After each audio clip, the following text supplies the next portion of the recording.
Hello दोस्तों, कैसे हैं आप सब। आज मैं लेके आया हूँ एक बहुत ही बेहतरीन टॉपिक आपके लिए, जो है कंसीडरेशन। तो आज मैं आपको बताऊंगा डेफिनेशन क्या है कंसीडरेशन का, कॉन्ट्रैक्ट का स्टैंडर्ड फॉर्म क्या होता है, वैलिड कंसीडरेशन के लिए इसेंशियल एलिमेंट्स क्या होने चाहिए।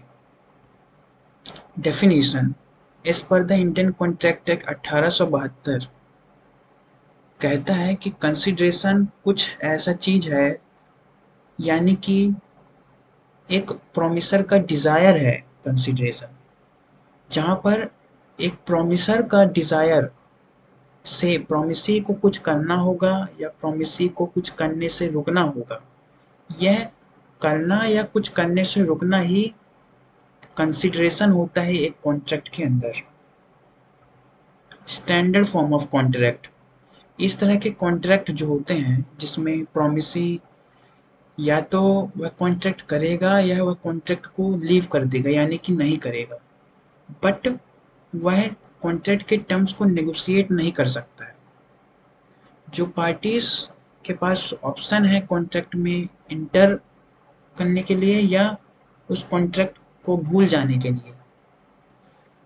इस प्रकार जो कॉन्ट्रैक्ट को बनाने का ऑर्डर होता है वह अफेक्ट होता है इस तरह के कॉन्ट्रैक्ट के कारण। और इस तरह के कॉन्ट्रैक्ट या अरेंजमेंट को हम दूसरे नाम से भी जानते हैं, यानी कि इसे हम एडिशन या boiler plate form of contract भी कहते हैं। यह एक बहुत ही पॉपुलर टाइप ऑफ कॉन्ट्रैक्ट है। और कुछ जो एग्जांपल आप स्टैंडर्ड फॉर्म ऑफ कॉन्ट्रैक्ट के होते हैं वह है इंश्योरेंस कंपनी, क्योंकि इंश्योरेंस कंपनी के कॉन्ट्रैक्ट्स में नेगोशिएशन नहीं किया जा सकता। वॉशिंग मशीन को खरीदते समय उसके टर्म्स नेगोशिएट नहीं हो सकते हैं। ईमेल अकाउंट में वर्किंग करते समय, ईमेल अकाउंट बनाते समय टर्म्स नेगोशिएट नहीं होते हैं। सोशल नेटवर्किंग साइट्स के टर्म्स कांस्टेंट होते हैं और नेगोशिएट नहीं हो सकते हैं। वैलिड कंसीडरेशन के एसेंशियल एलिमेंट्स क्या होते हैं। कंसीडरेशन हमेशा प्रोमिसर के डिजायर से मूव होता है, यानी कि जो कंसीडरेशन है वह प्रोमिसर के डिजायर से दिया जाता है। जो कंसीडरेशन प्रोमिसी से फोर्सली नहीं लिया जा सकता, यह वॉलेंटरी बेसिस पे दिया जाता है, जो कि प्रोमिसर पे डिपेंड करता है कि क्या प्रोमिसर चाहता है या नहीं चाहता है। कंसिडरेशन बाय द प्रोमिसी और एनी अदर पर्सन, यानी कि कंसिडरेशन सिर्फ प्रोमिसी ही नहीं देता, लेकिन कोई दूसरा पर्सन भी दे सकता है उसके बिहाफ में। जो कंसिडरेशन है जो प्रोमिसी देता है वह सिर्फ प्रोमिसी ही नहीं देता है, यानी बट वह थर्ड पर्सन के द्वारा भी दिया जा सकता है, जब तक वह कंसिडरेशन की एसेंशियल एलिमेंट्स को फुलफिल करता है। कंसिडरेशन पास्ट, प्रेजेंट और फ्यूचर का भी हो सकता है। जो कंसिडरेशन पास्ट, प्रेजेंट और फ्यूचर का होता है, यानी कि किसी चीज को करना या किसी चीज को करने से रुकना, कुछ समय के बाद वह करना, यह पास्ट के कंसिडरेशंस में होगा। और अगर कुछ चीज को हमने एक्सचेंज किया है किसी चीज के बदले, तो वह एक कंसिडरेशन हुआ, वह कॉन्ट्रैक्ट के बढ़ते समय किया गया है या कुछ किया जाएगा या कुछ परफॉर्म किया जाएगा फ्यूचर में, ऐसा कंसिडरेशन, तो वह फ्यूचर कंसिडरेशन कहलाता है। किसी चीज को करना या किसी चीज को करने से रुकना या प्रोमिसी ने दिए जाने वाले प्रॉमिस भी कंसिडरेशन कहलाते हैं। एक ऐसा एक्ट जिसमें किसी चीज को किया जाता है उसके द्वारा जो लीगली बाउंड नहीं है करने के लिए, या वह कुछ नहीं करता है जो वह लीगली बाउंड है करने के लिए, या कमिटमेंट है कि प्रॉमिस कुछ फ्यूचर में करेगा। तो यहाँ पर क्या हो रहा है, कंसिडरेशन दिया जा रहा है। कंसिडरेशन एडुकेट होना चाहिए। जो कंसिडरेशन है वह इक्वल नहीं होना चाहिए समथिंग इन एक्सचेंज जो दिया गया है, पर वह एडुकेट होना चाहिए इंडियन कॉन्ट्रैक्ट एक्ट के हिसाब से। इसका मतलब जो कंसिडरेशन है वह कुछ वैल्यू को होना चाहिए और वह मिनिमल या इल्यूजनरी नहीं होना चाहिए, वह एक सर्टेन वैल्यू का होना चाहिए। कंसिडरेशन रियल होना चाहिए, कंसिडरेशन रियल होना चाहिए, इल्यूजरी नहीं होना चाहिए। इसका मतलब जो कंसिडरेशन है वह इन्वॉल्व करता है एक genuine exchange of value between the parties to the contract. Contract में उतरे हुए पार्टीज के बीच में वह कंसिडरेशन एक वैल्यू और एक जेन्युइन अमाउंट का होना चाहिए। वह इल्यूजनरी नहीं होना चाहिए, या सब्सटेंस या वैल्यू का इल्यूजनरी होना वॉइड कहलाएगा।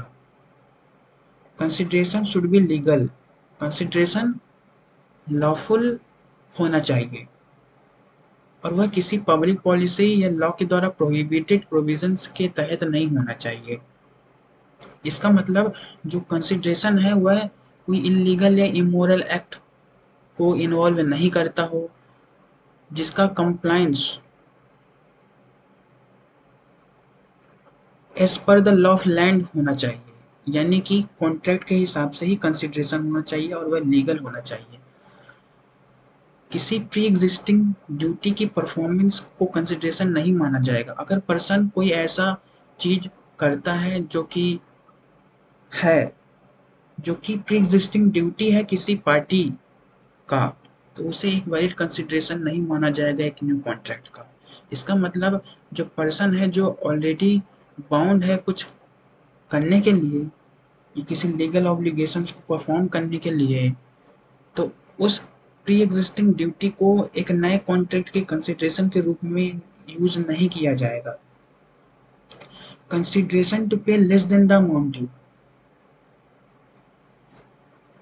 तो प्रॉमिस ऐसा कंसिडरेशन को पे करने के लिए कि अगर वह कंसिडरेशन अमाउंट ड्यू से कम है तो अगर पर्सन करता है, एक्सेप्ट करता है कि वह लेजर पे करेगा इन अ सेटिस्फेक्शन ऑफ डेट, उस डेट की सेटिस्फेक्शन के लिए जो ड्यू है, तो ऐसे प्रॉमिस वैलिड कंसिडरेशन में नहीं आते हैं। इसका मतलब जो पर्सन ऑफ करता है एक सर्टेन अमाउंट को, जो कि मनी हो या कोई प्रॉमिस हो कुछ पे करने के लिए, जो कि लेजर अमाउंट हो एज अ सेटलमेंट, तो उसे कंसिडरेशन के रूप में नहीं माना जाएगा और वह वैलिड कंसिडरेशन नहीं होगा।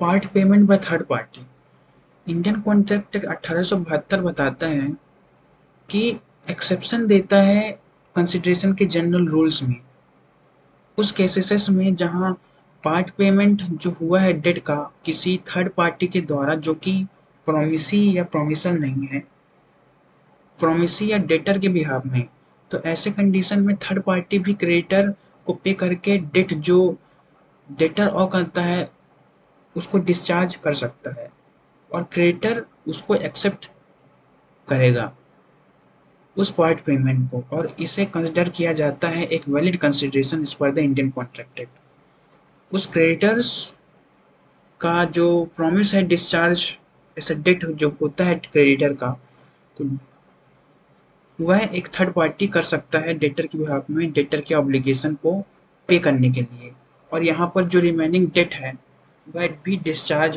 हो जाता है। कॉम्प्रोमाइज बताता है कि जो कॉम्प्रोमाइज है कॉन्ट्रैक्ट में, वह बताता है कि जो पार्टीज हैं जो इन डिस्प्यूट हैं और अगर वह एग्री करते हैं अपने डिफरेंसेस को सेटल करने के लिए और अराइव करते हैं कॉम्प्रोमाइज में, और वो म्यूचुअली एग्री करते हैं एक न्यू एग्रीमेंट बनाने के लिए, एक न्यू अरेंजमेंट बनाने के लिए, और प्रॉमिस करते हैं कि to give up part of their claim, कि वह कुछ क्लेम को गिव अप कर देंगे और कुछ क्लेम को भी हम चालू रखेंगे। तो ऐसे जो कॉम्प्रोमाइज जो कंसिडर्ड होते हैं एक वैलिड कंसिडरेशन, जब एक new arrangement for the half of the claim या प्रॉमिस बनाया जाता है तो वह एक वैलिड कंसिडरेशन वैलिड कॉन्ट्रैक्ट बनेगा।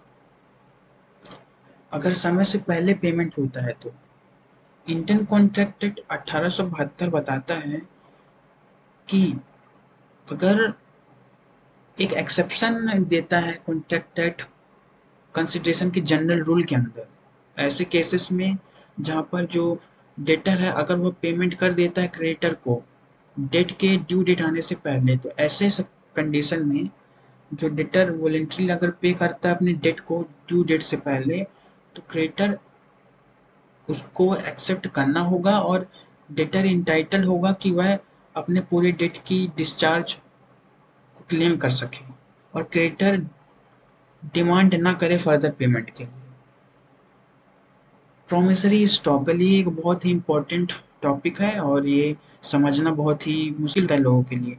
तो इसमें बताया ये गया है कि प्रोमिसरी स्टॉकल एक कॉमन लॉ डॉक्ट्रिन है जिसे रिकॉग्नाइज किया गया है और अप्लाई किया गया है इंडियन कोर्ट्स में जनरल रूल्स ऑफ कंसिडरेशन के एक्सेप्शन के रूप में।